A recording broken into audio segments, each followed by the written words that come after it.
अस्सलाम वालेकुम। This is doctor Fahim Akhtar Rajput. आज की क्लास के अंदर हम जो है जो थ्योरेटिकल सेक्शन है हमारा उसके बारे में कुछ आगे पढ़ेंगे। देखें, in this class I will be using Urdu as a language so that you may properly understand the concepts that I actually need to make you understand. Last class मैंने इंग्लिश में ली थी, तो most of the student message me that sir kindly Urdu में आप lecture conduct करें so that हमें ज़्यादा से ज़्यादा अंडरस्टैंडिंग आए और जो टेक्निकल टर्म्स हैं वो जस्ट आप इंग्लिश के अंदर डिस्कस करें। So I will try my level best कि मैं जितना ज़्यादा उर्दू को रखूँ while explaining you certain things. तो देखिए, आज का लेक्चर जो है वो बेसिकली मुझे वहीं से शुरू करना था जहाँ से आपने theoretical section last time complete कर लिया था।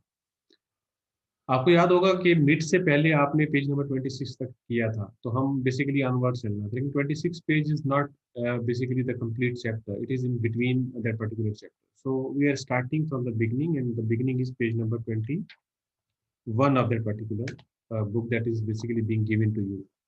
सो वहाँ शुरू करने से पहले अगर हम देखें तो ये कंप्यूटिंग कंपोनेंट्स जो है is basically the name of this chapter. अब कंप्यूटिंग कंपोनेंट्स की बात अगर हम करें तो सबसे पहले देखें, जब भी हम कोई चीज़ पढ़ते हैं we must understand why exactly we are studying the particular. तो वो क्यों पढ़ रहे हैं।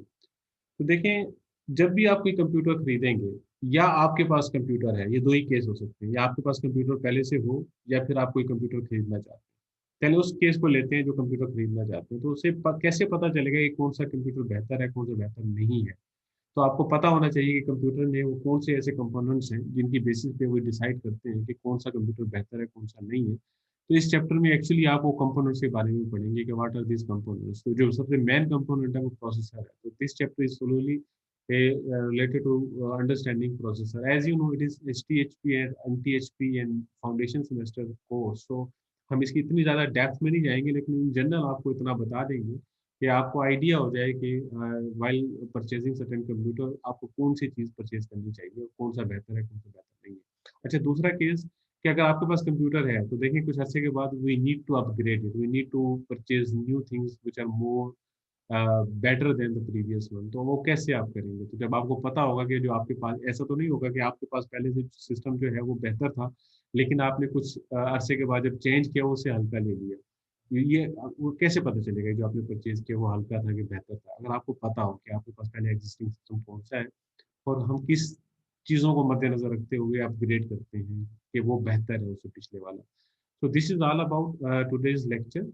तो हम इसके ऊपर करेंगे डिस्कशन, तो कंप्यूटिंग कंपोनेंट्स के ऊपर।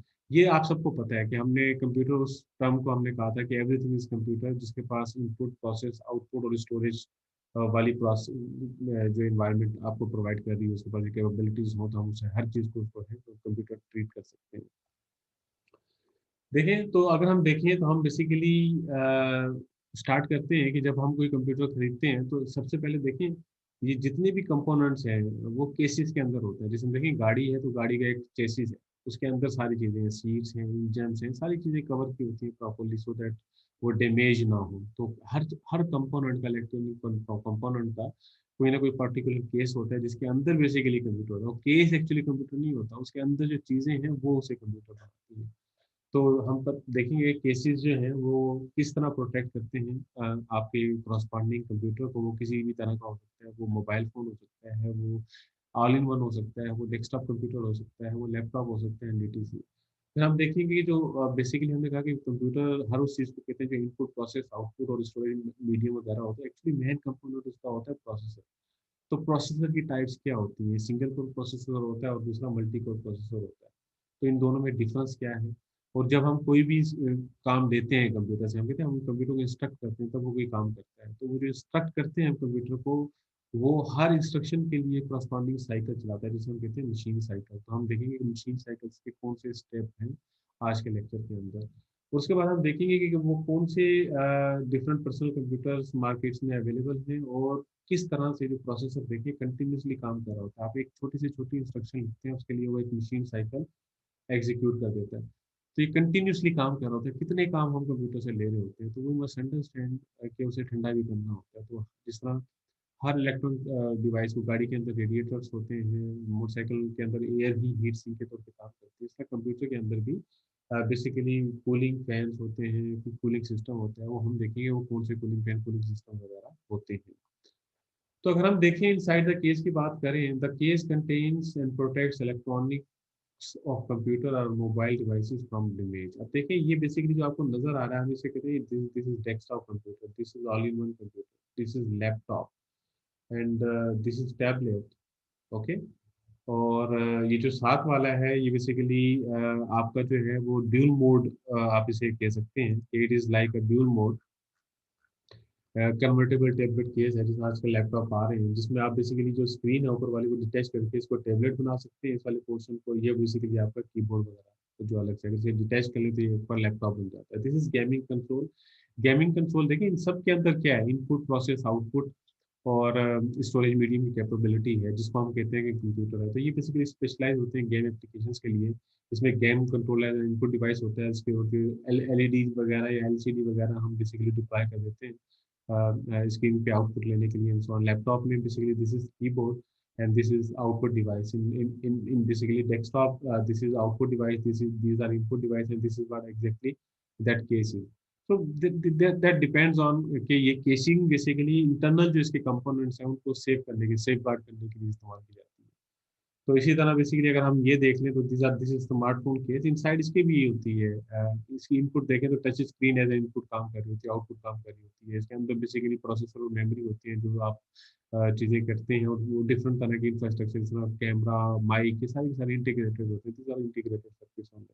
This is basically what variable devices के आजकल आ रही हैं, आपकी हार्ट बीट, आप कितने कदम चले and so on all this, ये आपसे आपकी इनपुट ले रही होती है, आपकी डिफरेंट मूवमेंट से, पल्स से एंड सो ऑन, और आउटपुट भी दे रही होती है इसकी स्क्रीन के ऊपर भी, और सेंसर के थ्रू बेसिकली आपके सेलफोन्स पे, लैपटॉप से, ईमेल्स पे भी आ रही होती है। These are basically media players, MP3 MP4 media players हैं। सेम देखें, input process output storage capability होती है कंप्यूटर्स है, लेकिन एग्जैक्टली इसके अंदर है, दे लुक एंड फील देखिए हर एक केस का डिफरेंट है, लेकिन इनसाइड है कंप्यूटर सारे के सारे ना। तो cases are basically used to protect this devices from, this is digital camera, आप पहले रोल्स डालते थे सो ऑन, फिर वो निकालते थे।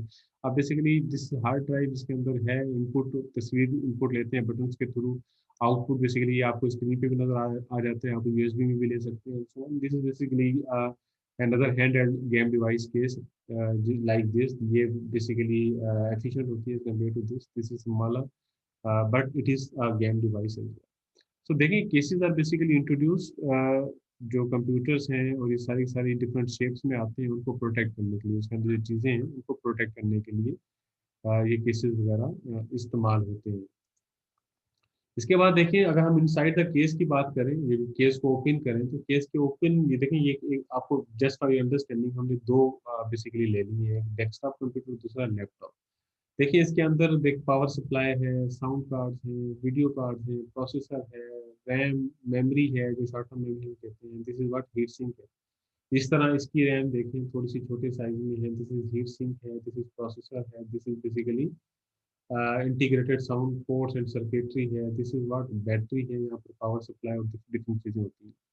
तो आपको ये अंदाजा हो गया होगा कि एक्चुअली कंपोनेंट सारे दोनों के अंदर सेम है, लेकिन because of their size they are different, and inside the case ये साइज है जो केसिंग एक्चुअली प्रोटेक्ट करती है इन सारे के सारे कंपोनेंट्स को। अंडरस्टैंड? सो आगे चलते हैं। तो इनसाइड द केस अगर हम देखें तो इसके अंदर बेसिकली सबसे जो इम्पोर्टेंट चीज़ है, दिस इज कॉल्ड मदरबोर्ड। ये बेसिकली जो प्रीवियस वन था वो डेस्कटॉप का मदरबोर्ड था, दिस इज व्हाट लैपटॉप का मदरबोर्ड। अगर हम इस डेस्कटॉप और लैपटॉप के मदरबोर्ड्स की बात करें तो डेस्कटॉप और लैपटॉप के मदरबोर्ड्स के अंदर चीज़ें तो वही है सारी की सारी। जिस तरह देखें ये बेसिकली जो आपका है स्लॉट फॉर मेमोरी मॉड्यूल है, this is slot for processor chip है, ports to connect peripheral devices कहते हैं एक्सटर्नल डिवाइसेस को, स्लॉट्स फॉर एडाप्टर कार्ड्स है, डेस्कटॉप मदरबोर्ड ये है, और इसमें CMOS बैटरी वगैरह डिफरेंट चीज़ें इसके अंदर बेसिकली डिप्लॉयड है। इस तरह ये ports to connect peripheral devices इसके अंदर भी है, स्लॉट्स फॉर प्रोसेसर चिप है, स्लॉट्स फॉर मेमोरी मॉड्यूल है, this is what laptop motherboard. तो देखिए चीज़ें सेम है इनसाइड द मदरबोर्ड, लेकिन उसकी साइज डिफरेंट है और उसका वेट और ये सारी सारी चीज़ें डिफरेंट है, बिकॉज लैपटॉप को पोर्टेबल बनाते हैं इसलिए कि इजिली कैरी आउट हो सके one place to another place. तो ये इस तरह के बेसिकली नजर आते हैं इनसाइड द केस। और इसमें देखें जो कंप्यूटर है, इसमें basically computer contains chip that we call integrated circuit, contains integrated circuits. Integrated circuit जितने भी इसमें प्रोसेसर है, रैम है, ठीक है, ये जितने भी मैंने आपको दिखाई है, ये पोर्ट और ये सारी की सारी चीज़ें, ये सारी की सारी through these chips basically connect होती हैं। और आपका कोई भी काम आप कंप्यूटर से करना चाहते हैं तो वो काम आपका इस्टेब्लिश करवाती है। तो अगर हम देखें जो मदरबोर्ड है, ये एक्चुअली समटाइम्स सिस्टम बोर्ड भी कहलाता है। ये एक मेन सर्किट बोर्ड होता है कंप्यूटर का, जिसमें बहुत सारी इलेक्ट्रॉनिक कंपोनेंट्स जैसे प्रोसेसर, मेमोरी, ये मदर जो अटैच किए जाते हैं। On personal computer the circuitry for processor, memory and other component resides on a computer chip। अब कंप्यूटर चिप है क्या? कंप्यूटर चिप एक small piece of semi conducting material होता है जो कि सिलिकॉन से बना होता है, जिसके अंदर इंटीग्रेटेड सर्किट्स अटैच किए जाते हैं। Integrated circuit contain many microscopic pathways capable of carrying electrical current। Each integrated circuit can contain millions of elements such as resistors, capacitors, and transistors। अब transistor क्या होता है? For example, can act as an electronic switch that opens or closes a circuit for electrical charges। Today's computer chips contain millions or billions of transistors। Most chips are no bigger than 1/2 inch square। Manufacturers package chips so that the chip can be attached to a circuit board such as motherboard। तो आपको ये चीज समझ आ गई होगी कि जो motherboard है ये बेसिकली कंटेन करता है मैनी सर्किटरी ऑन दैट। और उसमें जो सबसे मेन कंपोनेंट होता है वो चिप्स होती हैं जो कि इंटीग्रेटेड सर्किट्स को कनेक्ट करती हैं अपने ऊपर, through which it creates pathways and all these communication between these different components of the system. तो इसमें सबसे मेन कंपोनेंट जो होता है वो बेसिकली प्रोसेसर होता है। प्रोसेसर है क्या? Processor basically central processing unit होता है जो interpret and carries out the basic instruction that operate a computer. अब कैसे, ये आपको कैसे पता चलेगा कि देखिए आप कोई भी काम करते हैं, सपोज आपने कीबोर्ड से कोई की प्रेस की, तो बेसिकली सिस्टम में जाएगी, सिस्टम उसमें कोई भी प्रोसेसिंग करके वो आपको डिस्प्ले करवा देता है उस कॉरस्पॉन्डिंग एप्लीकेशन के। तो प्रोसेसर, अगर आप 2+3 करते हैं तो 5 शो करता है, तो 5, ये 5 कौन कैलकुलेट करेगा? This is brain of the computer. The processor, also called the central processing unit, interpret and carries out the basic instructions that operates a computer। The processor significantly impacts overall computing power and manages most of computer operations on larger computers such as mainframes and computers। The various functions performed by the processor extend over many separate chips and often multiple circuit boards। On a personal computer, all functions of the processor usually are on a single chip। Some computer and chip manufacturers use the term microprocessor to refer to a personal computer processor chip। Most processor chip manufacturers now offer multi-core processor। ठीक है, तो multi-core processor क्या है? Multi-core processor is a single chip with 2 or more separate processor cores। A processor core or simply core contains the circuitry necessary to execute instructions। The operating system views each processor core as a separate processor। A multi-core processor is a single chip with 2 or more separate processor cores। Multi-core processors are used in all sizes of computers and like in tablets, in all-in-one, in laptop and so on। अब यहाँ पर एक सवाल हमारा उठता है कि जो मल्टी कोर प्रोसेसर्स हैं वो बेटर हैं सिंगल कोर प्रोसेसर से या नहीं। So each processor core on a multi-core processor generally runs at a slower speed than a single-core processor, but multi-core processor typically increase overall performance। For example, although a dual-core processor does not double the processing speed of a single-core processor, it can approach those speeds। The performance increase is especially noticeable when users are running multiple programs simultaneously, such as antivirus software, spyware removers, email programs, internet messaging, media players, and photo editing software। Multi-core processors also are more energy efficient than separate multiple processors, requires level of power consumption and emitting less heat inside the case. So इससे अंदाजा होगा कि देखें जो single core processor है और जो multi core processors हैं, मल्टी कोर प्रोसेसर जो है वो छोटे छोटे साइज के होते हैं as compare to the single core processor. आपको इन जनरल इनका नहीं पता चलेगा, जब आप मल्टीटास्किंग कर रहे हो तो सेपरेट प्रोसेसर पे लोड बैलेंस हो जाता है, तो एक्चुअली आपकी जो स्पीड है वो कंपेरेबली बेटर होती है मल्टी कोर प्रोसेसर में as a single core processor. अच्छा, इसके अलावा जो प्रोसेसर एग्जैक्टली क्या कंटेन करता है, प्रोसेसर में दो मेन कंपोनेंट होते हैं, एक होता है कंट्रोल यूनिट और दूसरा होता है अर्थमेटिक लॉजिक यूनिट। अब कंट्रोल यूनिट और अर्थमेटिक लॉजिक यूनिट क्या होते हैं, तो let's first read it and then I'll explain it. So processor contain a control unit and an arithmetic logic unit. These two computers work together. These two components work together to perform processing operations. अगर आप देखें तो आपके सामने इस slide के अंदर ये जो प्रोसेसर है ये आपको नजर आ रहा होगा, ये बेसिकली कंसिस्ट करता है दो, एक कंट्रोल यूनिट, दूसरा अर्थमेटिक लॉजिक यूनिट। इस फिगर में अगर आप देखें जो आपके सामने है, illustrate कर रही है कि how other devices connected to the computer communicate with the processor to carry out a task। अब कोई भी अगर हम देखें इंस्ट्रक्शन और डेटा दे रहे हैं कंप्यूटर को, ये basically her input devices, output devices and storage devices के साथ और मेमोरी के साथ ये बेसिकली इन सब के साथ कम्युनिकेट कर रही है। तो जो main brain of the computer जो प्रोसेसर है वो बेसिकली कंट्रोल यूनिट और अर्थमेटिक लॉजिक यूनिट्स के पर मुश्तमिल होता है। अच्छा, अब कंट्रोल यूनिट क्या होता है? Control unit is the component of the processor that directs and coordinates most of the operations of computer. That is, it interprets each instruction is issued by a program or an application and then initiates the appropriate action to carry out the instruction. Types of internal components that the control unit directs include the arithmetic logic unit, registers, buses, each discussed in this chapter later. लेकिन मैं थोड़ा सा अभी आपको discuss कर देता हूँ कि देखें मेन आपका प्रोसेस का जो कंपोनेंट होता है वो कंट्रोल यूनिट होता है। अब कोई भी की प्रेस की है आपने, तो ये कैसे की प्रेस हुई है वो आपको स्क्रीन पे नजर आएगी, तो कैसे पता चलेगा?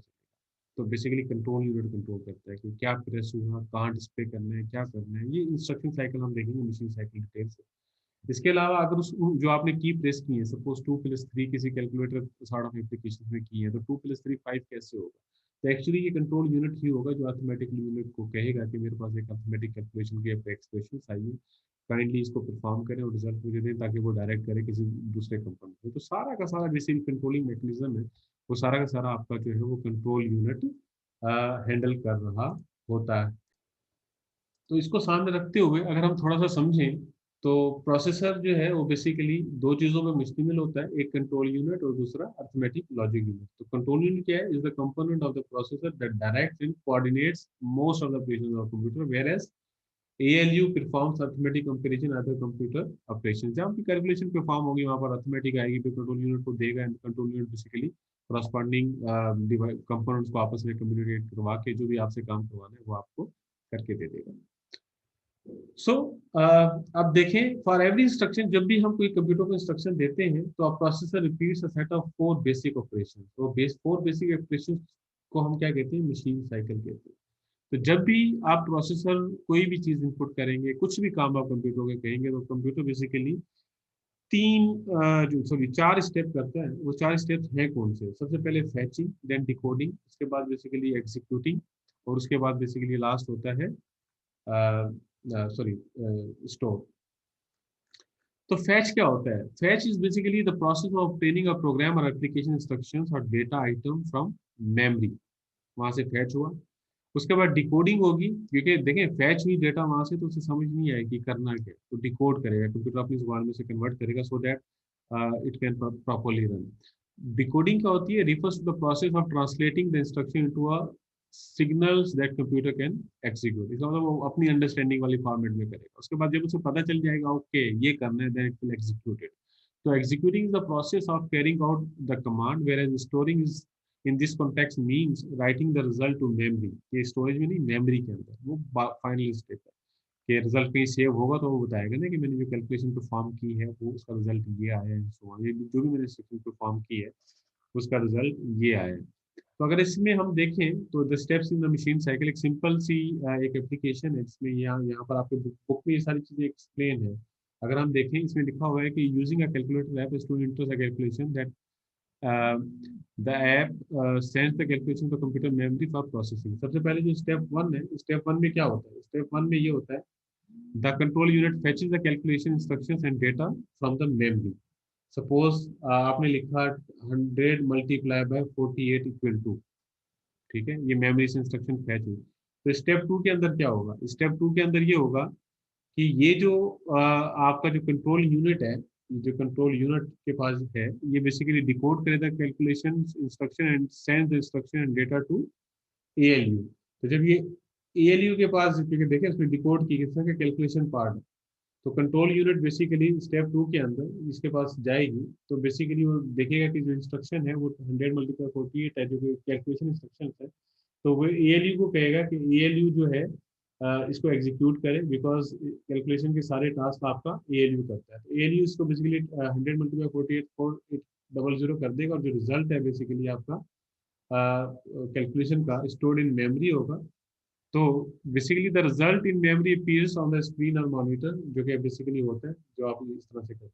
आप जब भी कोई काम करेंगे कंप्यूटर के अंदर, बेसिकली उन ये चार स्टेप भी करेगा। सबसे पहले फैच, फिर उसके बाद डिकोड, फिर एग्जीक्यूट, उसके बाद basically store it in the memory, not in the hard disk, so that it may do what ever. जिसमें आप एक्सटर्नल डिवाइस पे डिस्प्ले करना है या फिर किसी हार्ड डिस्क में स्टोर करना है, ये बात की चीजें हैं, बात स्टोर मेमोरी में स्टोर करने के बाद result। तो this is basically what the machine cycle जो किसी भी इंस्ट्रक्शंस के लिए हो सकती है।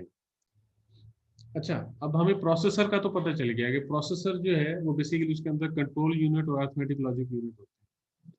लेकिन प्रोसेसर बेसिकली जो है contains registers that temporary hold data and instruction.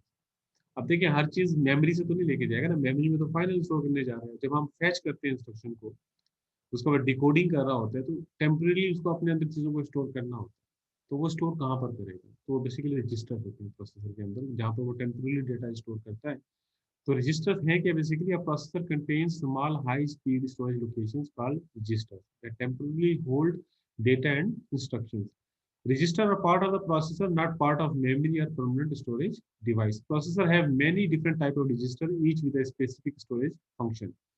Register functions include storing the location from where an instruction was fetched, storing an instruction while the control unit decodes it, storing data while the ALU calculates it, and storing the result of that particular calculation. तो ये सारी की सारी चीजें जब instruction decode होती है, वो फिर एग्जीक्यूट कर रहा होता है, तो अपने अंदर बेसिकली ये चीजें स्टोर कर रहा होता है, फिर मेमोरी में फाइनल रिजल्ट है। फॉर एग्जांपल अगर आप प्रोसेसर को दे देते हैं 2 प्लस 3 प्लस 9, तो ये 2 कहाँ पर देखें, मेमोरी से 2 प्लस 3 प्लस 9 ये पूरी पूरी इंस्ट्रक्शन लेकर आ जाएगा। ये 2 अपने पास कहीं स्टोर करेगा ना, ये ऑपरेटर की वैल्यू कहीं ना कहीं स्टोर करेगा ना, ये 3 की वैल्यू कहीं ना कहीं स्टोर करेगा ना, फिर इनका जो रिजल्ट आएगा सपोज 5 प्लस 9, उस रिजल्ट को कहीं ना कहीं स्टोर करेगा ना, फिर उस 9 को उठा के फिर प्लस करके फिर फाइनल रिजल्ट आपका बेसिकली वहां भेजेगा ना, प्रोसेसर जहाँ पे उसको भेजना है। तो ये सारी की सारी चीजें स्टोर करने के लिए उसको इंटरनल रजिस्टर्स चाहिए होते हैं। Understand? The pace of the system clock is called the clock speed and is usually measured in gigahertz. तो ये क्लॉक स्पीड है क्या? सिस्टम क्लॉक, ये क्लॉक स्पीड है क्या? The processor relies on a small quartz crystal circuit called the system clock to control the timing of all computer operations. Just as your heart beat at a regular rate to keep your body functioning, the system clock generates regular electronic pulses or ticks that sets the operating pace of computer system unit. Each tick equals to a clock cycle. You know, processor today typically are superscalar, which means they can execute more than one instruction per clock cycle. The pace of the system clock, called clock speed, is measured by the number of ticks per second. Current personal computer processors have clock speed in gigahertz range. Giga is uh, giga is a prefix that stands for billion, and a hertz is 1 cycle per second. So thus 1 gigahertz equals 1 billion ticks of the system clock per second.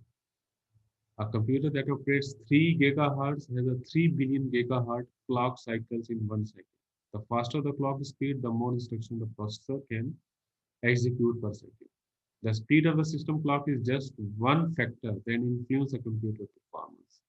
Other factors such as the type of processor chip, amount of cache जो temporary data hold करता है, memory access time कि जो data आपका memory से processor के पास आ रहा है वो कितनी देर में आपको देता है, बस की विड्थ एक कंपोनेंट से दूसरे कंपोनेंट में डेटा जाता है, वो एक्चुअली सिस्टम में उसको बसेस के थ्रू डेटा ट्रांसमिट करते हैं, उसकी विड्थ क्या है, उसका ट्रांसफर रेट क्या है, उसके अलावा बस की क्लॉक स्पीड क्या है, वो रिस्पॉन्स कितनी देर में करती है, ये सारे के सारे बेसिकली अदर फैक्टर्स हैं। ये जो सिस्टम क्लॉक है ये एक फैक्टर है, लेकिन it is the major factor as compare to other major factors.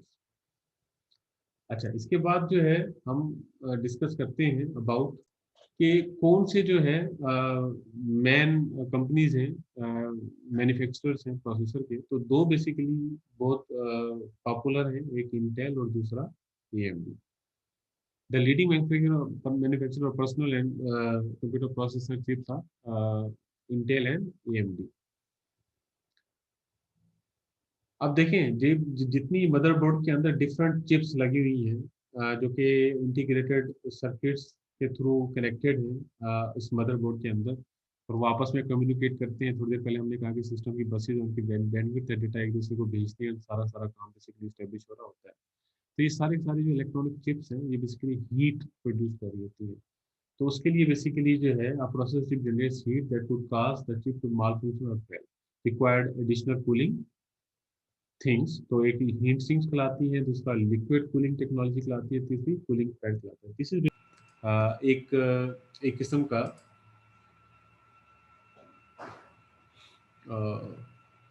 Heat sink जो है बेसिकली जो आपकी चिप्स हैं उनको कूल रखने के लिए इस्तेमाल किया जाता है।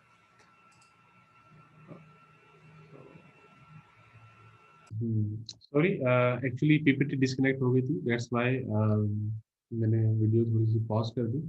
ओके, अच्छा, हीट सिंक है क्या? तो अगर हम देखें ये हीट सिंक है क्या, तो हीट सिंक जो एक स्मॉल सेरेमिक और मेटल कंपोनेंट होती है with fins on its surface that absorbs and disperse heat produced by electronic components such as processor और दूसरे components. Many heat sink have fans to help, इसको further fans भी लगा दी जाते हैं फर्दर इसकी एफिशिएंसी को इम्प्रूव करने के लिए। दूसरा जो है वो कूलिंग पैड, जैसे लैपटॉप के नीचे फैन होता है वो इस तरह की चीज़ें होती हैं, ये कूलिंग पैड्स यूज होते हैं ताकि डायरेक्टली वो उसे एयर स्पेस मिले और वो चीज़ें उस तरह से चलती जाए। इस तरह जो है तीसरी जो है वो लिक्विड कूलिंग पैड्स भी अवेलेबल होते हैं, कूलिंग टेक्नोलॉजी भी अवेलेबल है, जो कि बेसिकली हेल्प करती है हीट को डिसिमुलेट करने के लिए। तो ये होती क्या है, ये यूज करती है continuous flow of liquid such as water, black hole in a process that transfer the heat fluid away from the processor to radiator type grill which cools the liquid and then returns to cooled fluid to the processor। इससे आपने देखा होगा, इसी एक live example अगर मैं आपसे दूं कि ट्रांसफार्मर आपके इलाके में है, उसमें आपको गोल गोल सी रॉड्स घूमती नजर आती है, एक तो इसमें कंटिन्यूसली एक लिक्विड फ्लो कर रहा होता है जो कंटिन्यूसली जितनी हीट और डेसिमुलेट कर रहा है आपका ट्रांसफार्मर इलाके का, बिजली वाले ट्रांसफार्मर की बात कर रहा हूँ, तो वो उसको ठंडा करती रहती है। तो this is basically what cooling things that are basically used for cooling down these components। तो आज के बेसिकली हम देखें, हमने वेरियस कंपोनेंट्स देखे इनसाइड कंप्यूटर मोबाइल डिवाइसेस में क्या होते हैं, प्रोसेसर क्या है, मशीन साइकिल क्या होती है, प्रोसेसिंग और कूलिंग मेथड्स होते क्या हैं। अब मैं आपसे एक और स्क्रीन शेयर करने लगा हूँ जो बेसिकली हमारी जो बुक है वो जो आपको हम दे चुके हैं, तो उस बुक को मैं शेयर करने लगा हूँ आपसे, तो ताकि आपको आइडिया हो कि जो हमने पढ़ा है उसमें कुछ क्वेश्चन दूसरे भी हैं, तो हम उनको भी बेसिकली देख लेते हैं। तो मैंने अब आपसे जो बेसिकली शेयर की है वो basically clipboard, I have shared this basically. अच्छा, ये शेयर करते हैं एंड दिस शेयर, सी।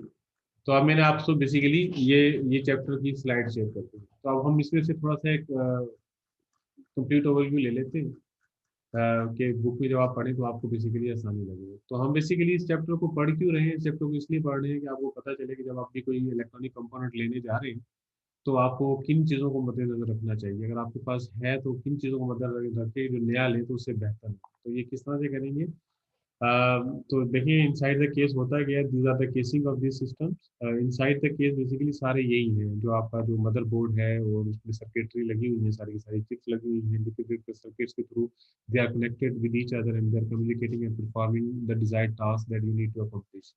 तो ये सारी की सारी चीजें इसके अंदर है। Casing is basically to preserve this components from damage. तो ये डिफरेंट तरह की केसिंग मैंने डिटेल से डिस्कस की है पीछे, तो ये केसिंग है। उसके बाद देखें तो आपको बताया कि देखिए जो भी थोड़ी देर पहले स्लाइड में दिखाया था, इनसाइड डेस्कटॉप ये सारी सारी चीज़ें हैं, इनसाइड लैपटॉप से सारी सारी चीज़ें हैं।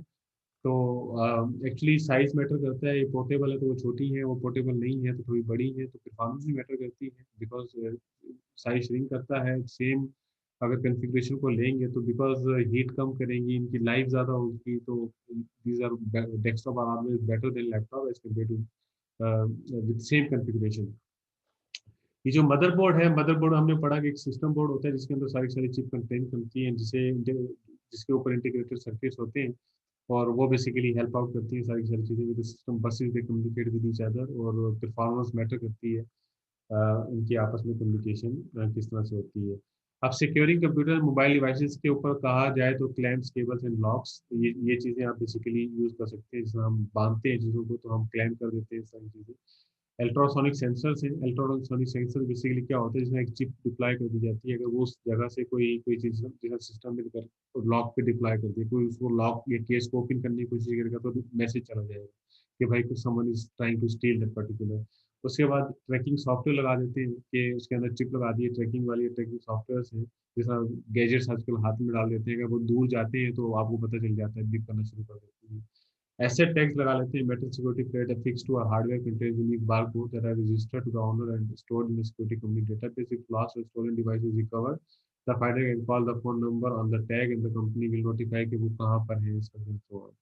Personal safes हैं, protective cases that are approximately the size of a central box, इस सामने आपकी इसकी तस्वीर है, जिसको आप यूज़ कर सकते हैं इन सारी चीज़ों के लिए। फिर ये बेसिकली मदरबोर्ड के अंदर आपको दिखाया कि different basically ports to connect peripheral devices हैं, इसकी सारी सारी चीज़ें हैं। तो सिस्टम का बोर्ड जो है उसके अंदर भी सारी सारी चीज़ें होती हैं। लैपटॉप का बोर्ड उसके अंदर भी सेम चीज़ें होती हैं, लेकिन कन्फाइंड टू चीज़ें सारी सारी हैं। तो प्रोसेसर बताया कि सीपीयू कहलाता है, जिसके अंदर बेसिकली दो चीज़ें होती है, कंट्रोल यूनिट एंड एएलयू। तो एएलयू बेसिकली क्या कैलकुलेशन रिलेटेड टास्क करता है, control unit is the main building block of your processor, जो कि बेसिकली हर चीज़ को अगर देखें जो इंस्ट्रक्शन मशीन साइकिल है हमारी, जिसमें फैच डिकोड, उसके बाद execute, fetch decode, execute and store, ये चार स्टेप्स हैं। तो जब इंस्ट्रक्शन फैच करता है तो फैच करने के बाद वो जब डिकोड करता है तो उसे पता चलता है, एक्चुअली कंट्रोल यूनिट डिप्लॉय करता है decoding process and so on, कि करना क्या है। उसमें देखता है अगर कोई कैलकुलेशन इंस्ट्रक्शन आती है तो वो एलयू को दे देता है, फिर वो एलयू परफॉर्म करके फिर मेमोरी के अंदर स्टोर करवा देता है, या अगर कहीं डिस्प्ले करवाना है तो वो डिस्प्ले भी करवा देते हैं सो ऑन। तो फिर हमने देखा था कि मल्टी कोर प्रोसेसर बेटर है, सिंगल कोर प्रोसेसर है। तो हमने देखा कि जो मल्टी कोर प्रोसेसर और सिंगल कोर प्रोसेसर जो है, अगर एफिशिएंसी के लिहाज से देखा जाए तो जो मल्टी कोर प्रोसेसर है वो छोटे होते हैं एज कम्पेयर टू, छोटे छोटे मल्टीपल कोर्स लगे होते हैं as compare to single core जो कि लार्जर इन साइज होता है। तो ये आपको तब सिंगल टास्किंग में नहीं पता चलेगा, जब आप मल्टी टास्किंग करते हैं देन यू बेसिकली अंडरस्टैंड कि मल्टी कोर प्रोसेसर जो है वो बेटर है। क्यों बेटर है? बिकॉज डेडिकेट हो जाता है कि डिफरेंट टास्क को डिफरेंट प्रोसेसर, तो आपकी स्पीड जो है अल्टीमेटली इंप्रूव हो जाती है मल्टी टास्किंग। उसके बाद chip implant secure animals identity एक एग्जांपल है, आप इसको पढ़िएगा, बड़ी सिंपल है कि जानवरों के अंदर डिप्लॉय कर दी जाती है चिप, उसकी बेसिस के ऊपर अगर वो कहीं घूम जाए या कुछ हो जाए या ऑनर से मिसप्लेस हो जाए तो they can basically with that particular chip जो है, जिसमें बेसिकली कॉरेस्पॉन्डिंग फ्रीक्वेंसी के थ्रू मैच करते हैं, वो बेसिकली फाइंड आउट कर लेते हैं ये कहाँ पर है एंड सो ऑन। इसे पढ़िएगा, इट इज़ वेरी सिंपल। अगर कोई सवाल हो तो आप हमारी वीडियो में कमेंट कर दीजिएगा, will basically explain them as well. तो फिर हमने देखा था कि देखिए जो सिस्टम जो है वो प्रोसेसर, कंट्रोल यूनिट, एएलयू थोड़ी देर पहले बताया, कोऑर्डिनेट करता है सारे सिस्टम सिस्टम कंपोनेंट के साथ और इंस्ट्रक्शन पैच करके वो सारे का सारा काम आप करता है। तो मशीन साइकिल में आपको पहले एक्सप्लेन कर चुका हूँ। So this are the step that I have already explain in previous. हमने कहा कि देखिए जब इंस्ट्रक्शन फैच होती है प्रोसेसर के पास आ गई, प्रोसेसर मेमोरी से बार बार तो बात नहीं करेगा, जो इंटरनल जिन चीज़ों पे वो काम कर रहा है तो वो चीज़ें अपने अंदर स्टोर करता है। तो अपने अंदर जिन जो स्टोर करता है वो रजिस्टर होती है, ठीक है। और ये बेसिकली सिस्टम क्लॉक के बिहाफ पे डिस्कशन करता है, ये मैंने डिटेल से डिस्कशन कर ली है थोड़ी देर पहले। So these are basically all about this chapter. ये cooling pads पर हमने किया था. This is there the chapter ends. So hopefully you would have understood this lecture. If still there is certain problem, you may ask me so that I may prepare another video to answer your queries related to that. So best wishes.